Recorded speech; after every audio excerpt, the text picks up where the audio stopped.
ട്രംപിന്റെ ഭീഷണികൾക്ക് മുൻപിൽ മുട്ടുകുത്താത്ത മോദിക്കും ഇന്ത്യക്കുമെതിരെ ശക്തമായ നീക്കങ്ങളുമായി മുന്നോട്ടു പോകാനൊരുങ്ങുകയാണ് പാകിസ്ഥാനും അമേരിക്കയും. പാകിസ്ഥാനും അമേരിക്കയും തമ്മിലുള്ള വ്യാപാര കരാറിന്റെ അന്തിമ വിശദാംശങ്ങൾക്കായി പാകിസ്ഥാനിലെയും അമേരിക്കയിലെയും ഉദ്യോഗസ്ഥർ പ്രവർത്തിക്കുന്നുണ്ടെന്ന് പാകിസ്ഥാൻ സംസ്ഥാന ധനമന്ത്രി അറിയിച്ചിട്ടുണ്ട്. നടന്നുകൊണ്ടിരിക്കുന്ന ചർച്ചകളിൽ ചില കയറ്റുമതികൾക്ക് മികച്ച താരിഫ് ഉറപ്പാക്കാൻ പാകിസ്ഥാൻ സർക്കാർ ശ്രമിക്കുന്നുണ്ടെന്ന് പാകിസ്ഥാൻ മന്ത്രി ബിലാൽ അസ്ഗർ കയാനിയാണ് പറഞ്ഞത്. എന്നാൽ ഇന്ത്യയുടെ വിദേശ നയത്തിലെ ഏറ്റവും പുതിയ സംഭവ വികാസങ്ങളെ കുറിച്ച് കോൺഗ്രസ് എം പി ശശി തരൂർ നയിക്കുന്ന വിദേശകാര്യ സ്റ്റാൻഡിംഗ് കമ്മിറ്റിയെ തിങ്കളാഴ്ച വിശദീകരിക്കും. US ഇന്ത്യ വ്യാപാര ചർച്ചകളും താരിഫുകളും പ്രത്യേകമായി പരാമർശിക്കുമെന്ന് വാർത്താ ഏജൻസിയായ ANI റിപ്പോർട്ട് ചെയ്തു. വിദേശകാര്യ മന്ത്രാലയത്തിന്റെയും വാണിജ്യ വ്യവസായ മന്ത്രാലയത്തിന്റെയും പ്രതിനിധികളാണ് ബ്രീഫിംഗ് നടത്തുന്നത്. ഇന്ത്യൻ ഉൽപ്പന്നങ്ങൾക്ക് 50% തീരുവ ഏർപ്പെടുത്തിയതിനെ തുടർന്ന് കേന്ദ്രമന്ത്രി രാജ്നാഥ് സിംഗ് ഞായറാഴ്ച അമേരിക്കൻ പ്രസിഡന്റ് ഡൊണാൾഡ് ട്രംപിനെതിരെ പരുഷമായി പരിഹസിക്കുകയും ചെയ്തു. ഇന്ത്യയുടെ ദ്രുതഗതിയിലുള്ള വികസനത്തിൽ അസൂയപ്പെട്ട ചില ആളുകളുണ്ട്. നമ്മളാണ് എല്ലാവരുടെയും യജമാനനെന്ന് അവർ കരുതുന്നു. ഇന്ത്യ എത്ര വേഗത്തിൽ മുന്നേറുന്നുവെന്ന് അവർക്ക് അംഗീകരിക്കാൻ കഴിയില്ല. മധ്യപ്രദേശിൽ നടന്ന ഒരു പരിപാടിയിൽ പ്രതിരോധ മന്ത്രി വ്യക്തമാക്കിയതാണ്. ആഗോള വിപണികളിൽ ഇന്ത്യൻ നിർമ്മിത ഉൽപ്പന്നങ്ങൾ കൂടുതൽ ചിലവേറിയതാക്കാനുള്ള ശ്രമങ്ങൾ നടക്കുന്നുണ്ടെന്നും അതിനാൽ അവയുടെ മത്സരശേഷി നഷ്ടപ്പെടുമെന്നും അദ്ദേഹം കൂട്ടിച്ചേർക്കുകയും ചെയ്തു. ഇന്ത്യൻ ഉൽപ്പന്നങ്ങൾക്ക് അമേരിക്കയുടെ 50% തീരുവ ചുമത്തിയിട്ടുണ്ട്. ഇതിൽ പകുതിയും റഷ്യയിൽ നിന്ന് എണ്ണ വാങ്ങുന്നതിനുള്ള ശിക്ഷയാണ്. ഉക്രൈനിലെ യുദ്ധം അവസാനിപ്പിക്കാൻ റഷ്യയിൽ സമ്മർദ്ദം ചെലുത്താൻ ശ്രമിക്കുന്നതിനിടയിലാണ് അമേരിക്കയുടെ നീക്കം.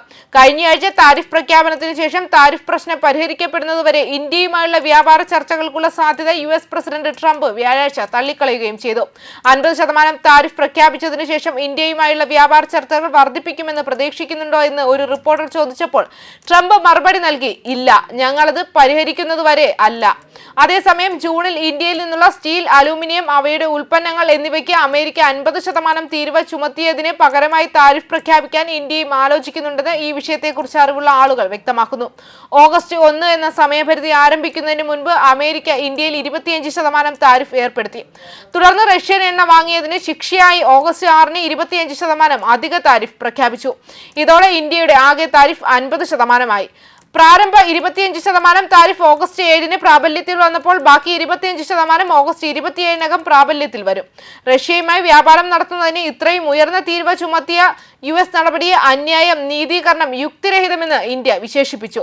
റഷ്യയിൽ നിന്ന് എണ്ണ വാങ്ങിയതിന് ഇന്ത്യക്ക് പിഴ ചുമത്താനുള്ള അമേരിക്കയുടെ നീക്കം ഉക്രൈനിലെ യുദ്ധം അവസാനിപ്പിക്കാൻ റഷ്യയെ പ്രേരിപ്പിക്കുന്നതിനുള്ള ഒരു മാർഗം കൂടിയാണ്. ഓഗസ്റ്റ് 15-ന് അലാസ്കയിൽ വെച്ച് American president Donald Trump Russian president Vladimir പുടിനെ കാണും. സമാധാന കരാറിലേക്ക് നമ്മൾ വളരെ അടുത്തിരിക്കുകയാണെന്ന് വെള്ളിയാഴ്ച അവകാശപ്പെട്ടതിന് ശേഷമാണ് കൂടിക്കാഴ്ചയുടെ പ്രഖ്യാപനം വന്നത്. അമേരിക്കൻ ഐക്യനാടുകളുടെ പ്രസിഡന്റ് എന്ന നിലയിൽ ഞാനും റഷ്യൻ പ്രസിഡന്റ് വ്ളാഡിമിർ പുടിനും തമ്മിലുള്ള ഏറെ പ്രതീക്ഷയോടെ കാത്തിരിക്കുന്ന കൂടിക്കാഴ്ച അടുത്ത വെള്ളിയാഴ്ച 2025 ഓഗസ്റ്റ് 15-ന് ഗ്രേറ്റ് സ്റ്റേറ്റായ അലാസ്കയിൽ നടക്കുമെന്നും ട്രംപ് ട്രൂത്ത് സോഷ്യലിലെ ഒരു പോസ്റ്റിൽ വ്യക്തമാക്കി. US താരിഫ് വിവാദത്തിനിടയിൽ പ്രധാനമന്ത്രി നരേന്ദ്രമോദി വെള്ളിയാഴ്ച റഷ്യൻ പ്രസിഡന്റ് വ്ളാഡിമിർ പുടിനുമായി ഫോണിൽ സംസാരിക്കുകയും നിരവധി വിഷയങ്ങൾ ചർച്ച ചെയ്യുകയും ചെയ്തു. കൂടാതെ ഇരു രാജ്യങ്ങളും തമ്മിലുള്ള ബന്ധത്തിൽ അടുത്തിടെ പുരോഗതി ഉണ്ടായതിനാൽ പാകിസ്ഥാൻ കഴിഞ്ഞ മാസം 19% തീരുവയുമായി ഒരു വ്യാപാര കരാറിലെത്തി. ഏതാനും മാസങ്ങൾക്കുള്ളിൽ US-ലേക്കുള്ള രണ്ടാമത്തെ സന്ദർശനത്തിനെത്തിയ പാകിസ്ഥാൻ സൈനിക മേധാവി അസിം മുനീറുമായി അപൂർവമായ ചർച്ചകൾക്കായി ട്രംപ് വൈറ്റ് ഹൌസിൽ ആതിഥേയത്വം വഹിച്ചു. ഇരു രാജ്യങ്ങളും തമ്മിലുള്ള വ്യാപാര സംഘർഷങ്ങൾ വർദ്ധിച്ചു വരുന്ന സാഹചര്യത്തിൽ ഇന്ത്യയുടെ സമ്പദ് വ്യവസ്ഥ നിർജീവമാണെന്ന് US പ്രസിഡന്റ് ഡൊണാൾഡ് ട്രംപ് വിശേഷിപ്പിച്ചതിന് ദിവസങ്ങൾക്ക് ശേഷം ഇന്ത്യ ലോകത്തിലെ ഏറ്റവും വേഗത്തിൽ വളരുന്ന പ്രധാന സമ്പദ് വ്യവസ്ഥയാണെന്നും ആഗോള നേതാവാകാനുള്ള സാധ്യത അതിവേഗം വർദ്ധിച്ചു വരികയാണെന്നും പ്രധാനമന്ത്രി മോദി ഞായറാഴ്ച വ്യക്തമാക്കുകയും ചെയ്തു. ന്യൂസ് ഡെസ്ക് കർമ്മ ന്യൂസ്.